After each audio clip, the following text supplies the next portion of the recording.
Masih satu lagi yang kita akan lanjutkan pada hari ini. Nah ini, reda atau rela menerima takdir. Apa yang dimaksud takdir, Bapak Ibu? Kita seringkali mengucapkan takdir, bahkan rukun iman kita kan hafal itu, percaya pada qada dan qadar. Kita nggak tahu apa yang dimaksud dengan takdir. Takdir itu dari bahasa Arab akar kata qadar. Qadar itu ketentuan, measure, ya, measurement. Jadi ada ya. Jadi ridha menerima takdir.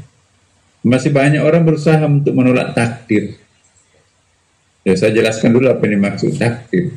Takdir itu adalah ketentuan atau ketetapan dari Allah Subhanahu wa taala. Tidak jatuh selembar daun dari tangkai pohon itu, melainkan sudah ada catatannya, blueprintnya di dalam Lauhul Mahfuz. Hari ini kita ngaji Bapak Ibu, ya, sudah ada di Lauhul Mahfuz bahwa peserta kita hari ini adalah sekian. Jadi tidak mungkin akan ada kejadian apapun di bumi ini tanpa ada blueprintnya di langit sono. Itulah yang disebut dengan Lauhul Mahfuz. Al-Lauh artinya harddisk raksasa, ya. Al-Mahfuz yang terpelihara, yang terproteksi. Itulah Lauhul Mahfuz. Nah, qada ini mikronya itu ada yang disebut dengan qada dan qadar. Qada itu ya ya hukum, ketetapan sebetulnya. Dan qadar itu adalah mikro kejadian qadar itu sendiri. Saya berikan satu contoh ya. Perbedaan antara qadar dan qadar ini. Rukun iman kita yang ke-6 kan, percaya kepada qada dan qadar. Nah, kalau kita tanya apa yang dimaksud qada dan qadar, kita nggak bisa jawab. Karena itu memang susah menjawabnya qada dan qadar itu, makanya taruh di urutan ke-6 rukun iman itu. Tapi qada dan qadar itu sebetulnya penampakannya juga sama sih sebetulnya. Cuman ada yang tampakannya beda ya. Saya berikan satu contoh ya.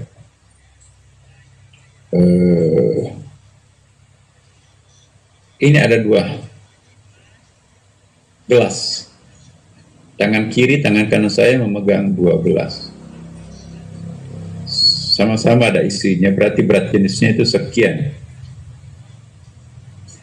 gram. Nah, dua-duanya saya lepaskan. Menurut teori hukum gravitasi, berat jenis sekian jatuh ke bawah, itu pasti gelas itu nanti akan pecah. Jadi itu yang disebut pecahnya gelas itu, qadanya gelas itu. Jadi terjadi peristiwa yang menghasilkan qada. Apa peristiwanya? Jatuhnya 2 gelas. Qadanya apa? Yaitu pecah gelasnya. Tetapi di level bawah itu ada perbedaan qada dan qadar.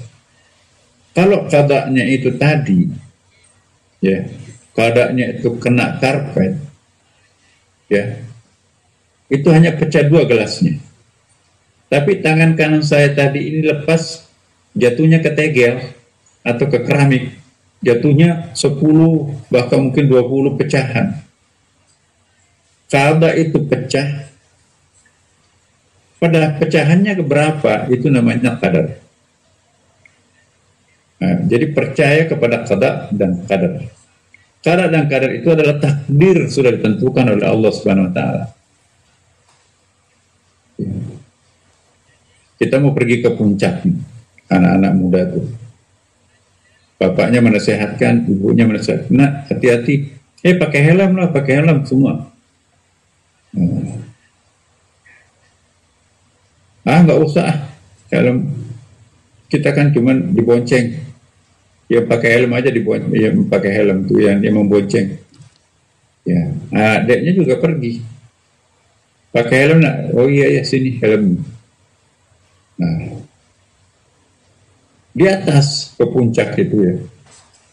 Sama-sama ada tabrakan beruntun di situ. Kena dua-duanya tuh. Satu yang tidak pakai helm, kepalanya pecah. Ya.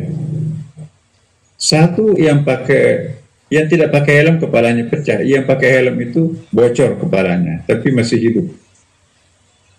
Jadi sama-sama takdirnya kecelakaan, tapi satu yang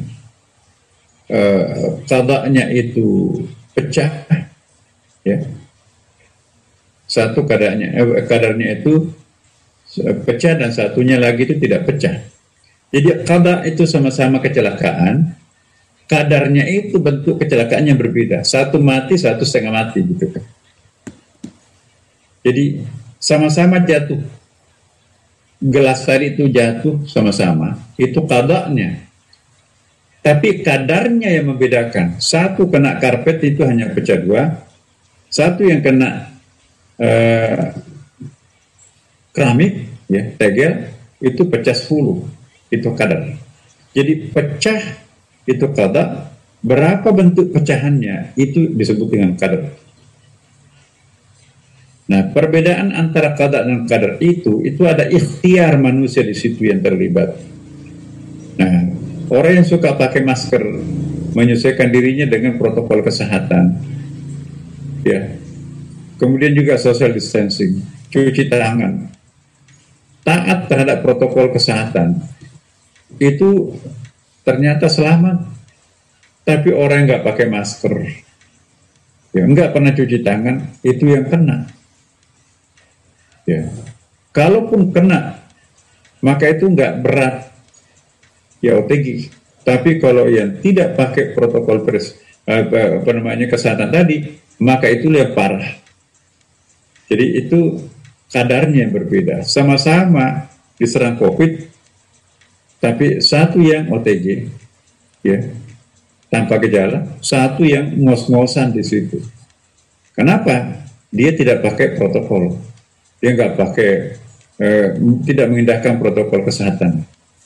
Jadi ngerti kan Bapak Ibu apa yang dimaksud dengan qada dan qadar? Itu contoh yang paling gampang memahami rukun iman yang keenam, percaya qada dan qadar. Nah sekarang masih banyak orang berusaha untuk menolak takdir. Konotasi takdir selama ini oleh banyak orang dipersepsikan sesuatu yang negatif. Ya memang takdirnya cerai, ya memang takdirnya meninggal dalam posisi seperti itu, ya memang takdirnya dipecat, ya memang takdirnya ya sejodoh dengan itu, tidak sejodoh dengan yang satunya. Sedangkan sesuatu yang positif itu seolah dianggap sebagai murni ikhtiar atau usahanya sendiri. Padahal baik takdir negatif maupun positif semuanya dari Allah Subhanahu wa taala. Nah, ini yang sering kita salah paham. Kalau berhasil itu ikhtiarku, tapi kalau gagal itu takdirku. Ya, jadi kalau berhasil dianya berhasil, tapi kalau musibah kecelakaan yang negatif itu Allah. Jadi kerjaannya Allah itu seolah-olah negatif aja. Ikhtiarlah yang selalu baik-baik saja. Itu juga salah kaprah terhadap pengertian takdir. Nah, oke lah kita mengikuti asumsi seperti ini. Nah, oke lah, takdir itu selalu diidentikan dengan yang buruk, tetapi bagaimana sikap kita terhadap ketentuan buruk Allah terhadap diri seseorang? Tantangan kita bagaimana agar takdir itu tidak terlalu membebani kita. Belum tentu apa yang dianggap takdir buruk itu betul-betul buruk untuk kita kan. Sebaliknya belum tentu takdir yang dianggap positif itu betul-betul positif buat kita. Tuh. Terkadang kita terkecoh. Ternyata takdir yang selama ini dianggap buruk, ternyata besar sekali hikmahnya bagi kita. Tapi sayangnya, hikmah itu ya sama dengan penyesalan, selalu datang paling akhir. Bukanlah hikmah kalau datang lebih awal, hikmah itu biasanya terakhir, sama dengan penyesalan itu sendiri. Nggak ada penyesalan datang lebih awal. Tidak ada hikmah datang lebih awal. Jadi selalu ada hikmah. Sehingga pada akhirnya kita mensyukuri takdir yang selama ini dianggap buruk. Demikian pula sebaliknya, ada takdir yang semula disyukuri tapi belakangan ternyata membebani kita. Lalu takdir itu terasa membebani kita. Nah sekarang persoalannya, bagaimana menerima takdir itu dengan lapang dada, Bapak Ibu? Sama-sama teman kelas, bahkan satunya itu adik kelas, tapi adik kelas ini karirnya melejit, sakit hati. Istrinya pun juga ikut sakit hati. Masa adik kelas kita dipromosi? Kita duluan datang dari Jakarta, masa nggak diapa-apain? Ini baru kemarin datang. Nah, kalau orang tidak menerima takdir, dia akan melakukan segala macam provokasi. Sayang ya, Pak pimpinan kita itu kenapa mempromosikan orang itu? Kenapa Pak? Oh, itu kan saya tahu. Saya kan satu kampung. Oh memang kenapa? Bos itu nggak tahu, perlu diberitahu itu. Aduh Mas, apa yang saya ingin sampaikan nggak enak. Apa misalnya? Gini. Diuraikan semuanya Pak, tambah sedikit. Akibatnya apa? Ya, kalau bosnya itu gampang terpengaruh. Wah kalau begitu udah nggak jadi, jangan dilantik besok deh. Bermasalah ternyata orangnya. Akhirnya apa yang terjadi? Ngerasain. Jangan coba-coba ya melangkai aku. Aku kan lebih senior daripada kamu. Kamu jangan mengganggu karirnya orang. Baru datang kok tiba-tiba mau menjabat. Nah akhirnya apa yang terjadi? Dia juga nggak dipromosikan. Dua-duanya. Padahal kalau dia mulai legowo, ya kalau adik kelasnya itu dipromosi tentu dia akan pasti sayang ke kakak kelasnya. Walaupun saya di sini abang ya, tetapi kan binaan kita kan binaan abang. Bagi-bagilah rezeki Tuhan. Saya akan tugasi ke sini, ya saya hanya tanggung jawab aja. Bapak Ibu, oh iya ya. Nah kalau kita baikkan seperti itu takdir itu akan memihak kepada kita yang baik-baiknya itu. Tapi kalau kita iri, maka itu pun juga takdir konyol akan kita peroleh itu. Nah karena itu Bapak Ibu sekalian, relalah menerima takdir apapun datang dari Allah SWT, karena Allah itu lebih tahu apa yang paling tepat untuk kita semuanya. Sehubungan dengan ini, ya, ini ada pernyataan, manusia tidak boleh mengandalkan angan-angannya untuk menjangkau kehendak dan cita-citanya. Jadi jangan angan-angan. Tidak ada orang yang besar karena angan-angan. Orang itu besar karena cita-cita, visi misi yang kuat. Sebab setelah ikhtiar manusia itu akan dihadapkan kepada kenyataan yang sebenarnya. Itulah takdir Allah. Setelah kita berikhtiar, ujungnya apa? Itulah disebut dengan takdir. Kemuliaan ibadah seseorang hamba adalah pada keadaan akhir, ketika ia dengan ikhlas menerima ketentuan Allah SWT. Demikian juga halnya dengan rezeki yang telah ditentukan pembagiannya oleh Allah SWT. Jadi Ibnu Athaillah mengatakan begini, mengingatkan kita bahwa takdir itu penuh dengan misteri. Jika ada takdir yang membebani kita, belum tentu itu buruk. Sebaliknya takdir itu yang menyenangkan belum tentu juga permanen menyenangkan kita. Boleh jadi itu hanya akan menjadi fenomena sesaat dan bahkan menindis kita di kemudian akhir. Nah, jadi kembali kepada perhatian kita pada takdir hari ini. Jangan membiasakan diri kita itu menolak takdir dalam arti protes terhadap Tuhan. Tuhan itu diskriminatif. Masa kita tidak pernah berhenti sholat tahajud, Senin Kamis, rezeki begini-begini terus. Teman-teman tetangga itu nggak pernah tersentuh air wudhu, bukan main dia rezekinya mengalir terus. Hati-hati, jangan-jangan tetangga kita istidraj, kita malah enggak. Ya. Nah, tadi kadar yang saya jelaskan. Jadi antara kadar dan kadar itu dapat dibedakan kepada dua bagian. Kadar dan kadar, ada yang disebut dengan kadar mubham, berupa ketentuan yang telah ditetapkan oleh Allah mengikuti blueprint pada zaman azali di atas sana, dan tidak akan berubah lagi seperti kehadiran manusia di bumi dan bentuk-bentuk tubuh serta ya bentuknya, ya kita sudah ditakdirkan menjadi laki-laki atau perempuan, betul dari sononya memang nggak bisa dirubah lagi. Kedua, qada dan qadar mu'allaq, yakni apa-apa yang terkait dengan usaha ikhtiar manusia, seperti sebab-sebab yang membawa musibah dan kebahagiaan kepada orang. Itu yang disebut dengan mu'allaq. Jadi kalau dari sononya ditentukan, nggak bisa dirubah. Laki-laki atau perempuan itu dari sononya ditentukan. Tapi kalau banyak dan sedikitnya rezeki yang kita peroleh, itu disebut dengan mu'allaq. Mu'allaq itu ditentukan oleh kecerdasan dan ikhtiar manusia.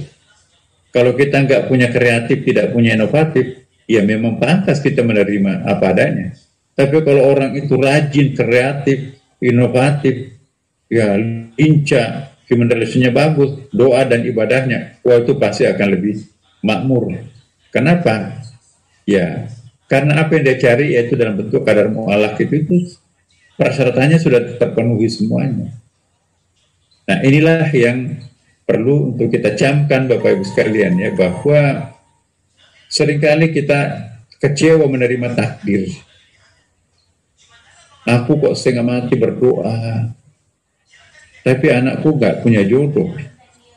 Anak tetangga nggak pernah berdoa, nggak pernah ke masjid, tapi semuanya anaknya sudah pada kawin. Apa yang salah pada diri kami? Kok kenapa Tuhan memperlakukan saya seperti ini? Itu salah paham terhadap Tuhan. Nah, tidak bisa kita melakukan apa yang seperti ini. Kenapa? Karena ya, boleh jadi kata Al-Quran, asa an takrahu syai'an wa huwa khairul lakum wa asa an tuhibbu syai'an wa huwa syarrul lakum. Boleh jadi menurut engkau itu buruk, tapi di mata Allah itu adalah baik. Boleh jadi menurut engkau itu adalah baik, tapi di mata Allah itu buruk. Banyak sekali contohnya tuh Bapak Ibu. Siang malam minta jabatan, akhirnya dapat jabatan juga. Ini yang aku tunggu-tunggu sekian lama. Begitu dapat jabatannya, nggak pernah berdoa, nggak pernah lagi ke masjid, nggak pernah ingat Tuhan. Apa yang terjadi? Mabuk malah. Oh, tidak lupa. Apa tidak pernah ingat lagi? Jangankan sahabatnya, orang tuanya pun juga nggak diingat. Tiba-tiba kita dengarkan kabar ditangkap KPK, polisi, jaksa. Tutup mukanya, diborgol tangan. Oh, Masya Allah, kenapa bisa seperti ini terjadi? Jadi dia menganggap itu adalah yang paling baik, tapi ternyata endingnya, penutupnya itu adalah sangat buruk. Sementara sahabatnya tadi yang tidak dapat apa-apa, dia nggak pernah salah paham, tapi dia bahagia sampai akhir hayatnya. Memang kami tidak termasuk pejabat tinggi, memang kami tidak termasuk orang kaya, tapi banyak followernya, banyak teman-teman yang ikut, banyak orang yang mengikuti ya nasihat-nasihatnya. Nah, ini yang kita harapkan sebetulnya. Kita tidak berharap yang banyak, tapi berkah. Saya sering mengatakan ini. Apa artinya banyak tapi berkah? Tapi enggak berkah.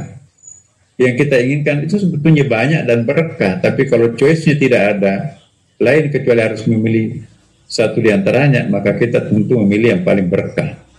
Sekali lagi, yang paling berkah. Apa artinya banyak tapi tidak berkah? Apa artinya besar, tinggi, panjang, tapi itu tidak berkah? Yang membahagiakan kita itu adalah keberkahan itu. Pertanyaannya, apa itu berkah, Bapak Ibu? Berkah itu dalam pandangan tasawuf ialah adanya intervensi Tuhan dalam rangka terwujudnya sesuatu. Ya, selalu Tuhan memantau, selalu Tuhan mendampingi kita. Sehingga apapun yang kita kerjakan, itu selalu ada intervensinya Allah. Nah, apapun hasilnya itu berkah. Logikanya, sesuatu yang tidak ada berkahnya, nggak ada intervensinya Tuhan, silahkan aja. Kamu kan tidak pernah dekat dengan aku. Dan dia juga begitu, nggak pernah sholat. Ya sholat sih sholat formalitas. Itu nggak berkah. Kenapa? Nggak ada campur tangannya Tuhan di situ itu. Nah, kalau ingin mendapatkan berkah, hadirkan campur tangan dalam setiap urusan, itu pasti berkah. Nah, pertanyaan berikutnya, bagaimana mengundang campur tangannya Allah? Allah mengingatkan kita, Dan Rasulullah pun juga menegaskan, apabila hendak melakukan sesuatu perbuatan, hendaklah fasta'id billahi minasyaitonir rajim, kata Quran, hendaklah memohon perlindungan dari setan yang terkutuk. Yang kedua, apapun yang hendak Anda lakukan, bacalah bismillahirrahmanirrahim. Jadi tadi qari'ah bagus sekali bacaannya tuh ya. A'udzubillahi minasyaitonir rajim. Bismillahirrahmanirrahim. Sempurnakanlah basmalah itu dengan membaca ta'awuz. Nah, itulah yang mengundang berkah Bapak Ibu. Mau pergi kerja. A'udzubillahi minasyaitonir rajim. Bismillahirrahmanirrahim. Bismillahirrahmanirrahim. Wala haula wala quwwata illa billah. Naik kendaraan bismillahirrahmanirrahim mursaha. Kalau mati di tengah jalan itu mati syahid. Karena niatnya sudah terpatri mencari nafkah untuk anak-anak istrinya. Itu berkah itu. Alhamdulillah walaupun suaminya sudah meninggal, tapi usaha istrinya jadi, anak-anaknya pun juga itu berhasil. Itu berkah itu. Tapi kalau nggak berkah, begitu bapaknya meninggal, istrinya dicemoohin orang. Nggak ada yang mau terima pegawai itu. Anaknya pun juga nggak lulus tuh sekolahnya itu. Bahkan main narkoba. Padahal bapaknya pejabat tinggi. Nah itu nggak berkah. Jadi berkah itu adanya intervensi Tuhan di dalam setiap usaha. Bagaimana mendatangkan berkah? Bacalah ta'awuz dan basmalah pada setiap kali kita akan melakukan perbuatan apapun. Ya. Kita mau memilih tas ini atau tas itu. Auzubillahi minasyaitonirrajim. Bismillahirrahmanirrahim. Ini aja Pak. Ya. Kenapa bukan yang enggak, ini kan itu kecil. Ya tapi kan mahal, branded. Enggak, itu kan enggak muat mukena, enggak muat sarung, enggak muat mushaf Quran. Kita kan ada tasbihnya. Ya. Ada mushafnya, ada mukenanya, ada sarungnya. Ada sajadah kecilnya. Ini aja. Itu kan buatan Garut, Cibaduyut. Ini buatan Itali, enggak. Lewat merek-merek Itali itu. Nah, kalau orang yang bekerja pada dirinya itu adalah sufistik ya, maka sudah tidak lagi melihat brandnya, apa mereknya, tapi kemanfaatannya. Ya.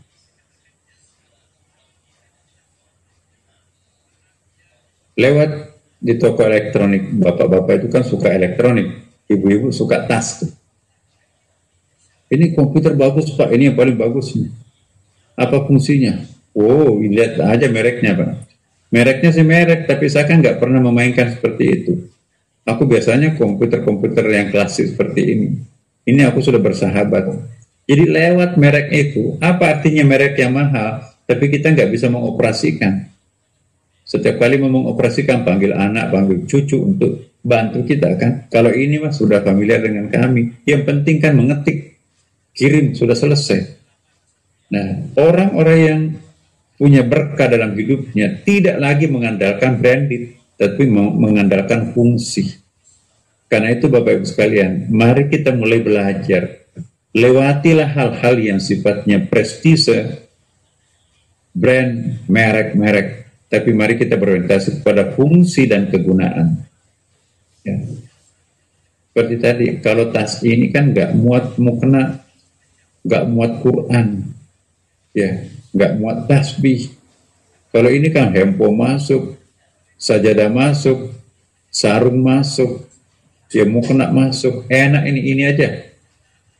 Ya suaminya enak malah, besar tapi murah. Daripada yang kecil, alhamdulillah nggak jadi dibeli. Itu kan 10 kali lipat lebih mahal dari itu. Nah jadi ini juga sebagai materi terakhir hari ini ya Bapak Ibu sekalian.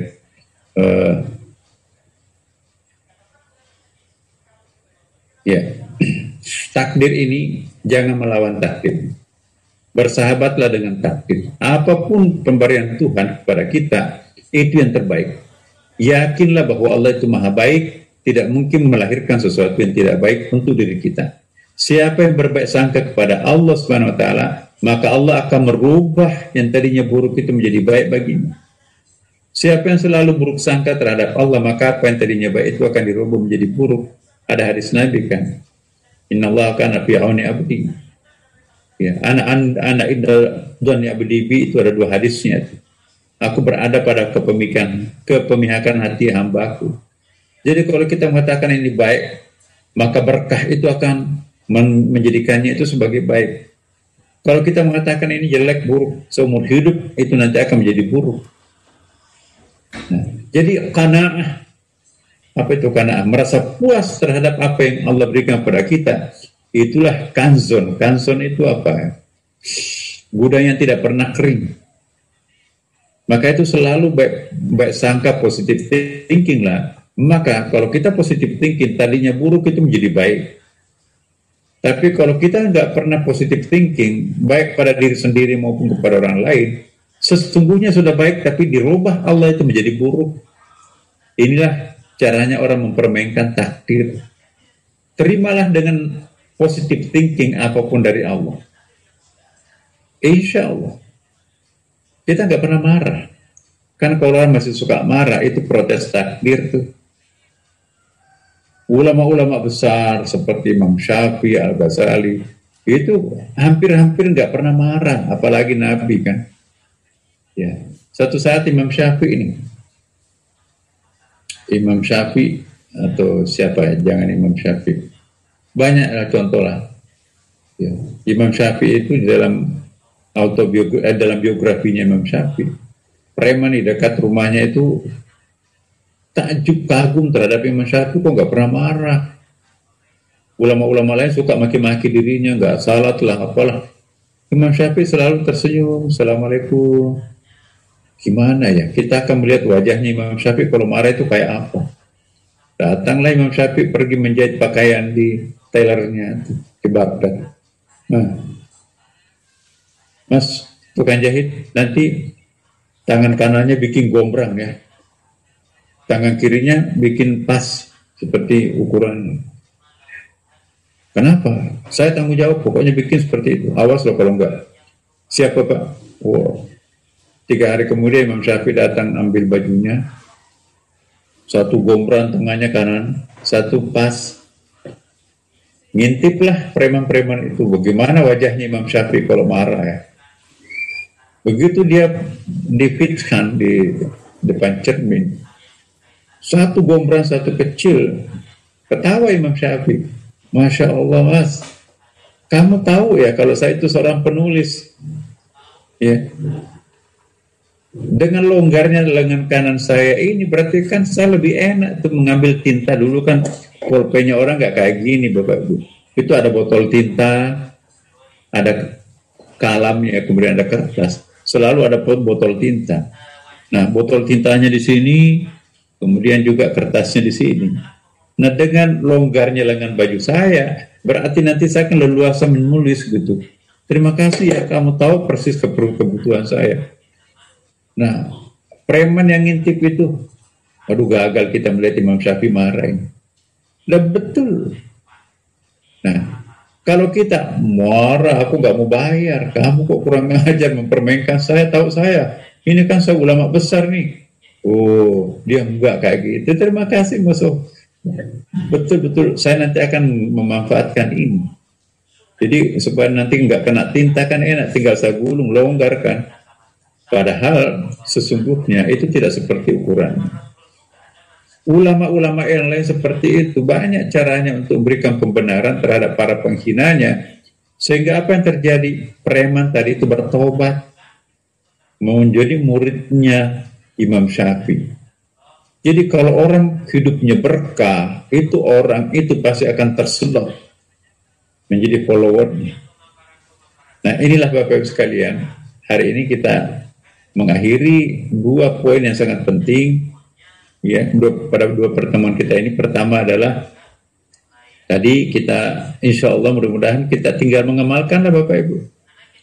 Bagaimana bersahabat dengan musibah ini. Kalau ditimpa musibah, ingat materi ini. Bagaimana kita merubah ini menjadi sebuah kenikmatan. Mari menikmati penderitaan. Yang kedua, pada saat kita diuji dengan kekecewaan, Kenapa sih saya salah ngomong, memalukan aja aku ini. Kan kita kadang-kadang kan malu pada diri sendiri kan. Kecewa itu indah. Sejarah belum berakhir kok. Ya, ini pembelajaran. Aku tidak boleh jatuh dalam lubang yang sama. Yang ketiga, mari kita bersahabat dengan penyakit. Jangan memaki penyakit, sebab tanda sakit tambah sakit. Dan yang keempat adalah mari kita menikmati takdir ini, bukan lima ya, reda menerima takdir. Nah, inilah Bapak-Ibu sekalian pada hari ini. Mungkin ada pertanyaan, dan insya Allah pada pertemuan kita akan datang, kita pindah kepada materi yang lain. Terima kasih. Assalamualaikum warahmatullahi wabarakatuh.